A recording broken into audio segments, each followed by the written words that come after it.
Karibu mwanafunzi wa darasa la 5, la 6 na la 7. Leo tutaenda kufanya swali la NECTA 2024 Algebra. Swali linasema urefu wa kiwanja unazidi upana wake kwa mita 20 ikiwa mzingo wa kiwanja hicho ni mita 240. Tafuta upana wake. Twende moja kwa moja kwenye njia. Tumepewa mzingo ni sawasawa na 240 mita.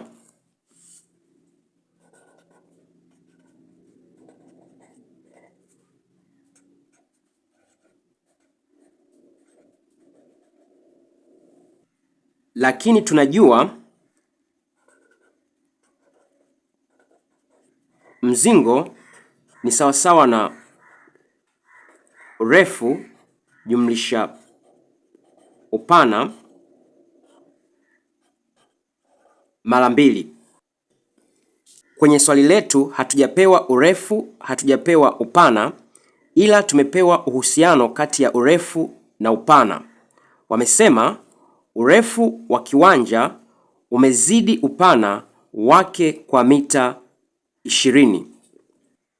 Kwa hiyo kama hiki ni kiwanja changu, kama upana una urefu x, urefu utakuwa na urefu x jumlisha 20, maana urefu umeuzidi upana kwa mita 20.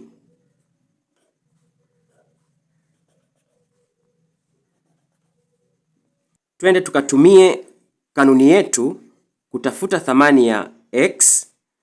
Mzingo ni sawasawa na 240. Hii ni sawasawa na urefu ni x jumlisha 20 jumlisha upana ambao ni x mara 2.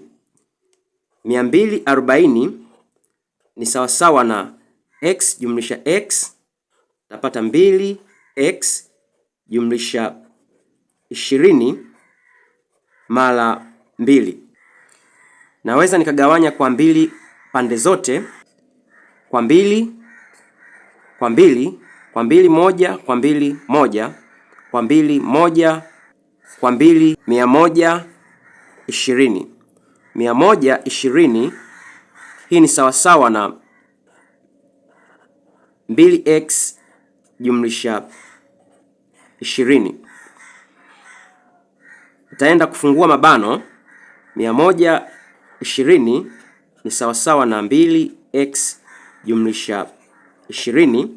Tuchukue 20 upande wa kushoto, itakuwa kutoa 120 toa 20. Hii ni sawasawa na 2x. 100 ni sawasawa na 2x. Itagawanya kwa 2, itagawanya kwa 2, kwa 2 moja kwa 2 moja kwa 2 moja kwa 2 50.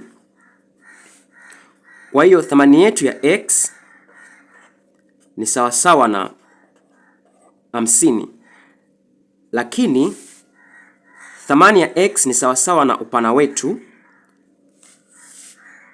Kwa hiyo upana ni sawasawa na x ni sawasawa na mita 50.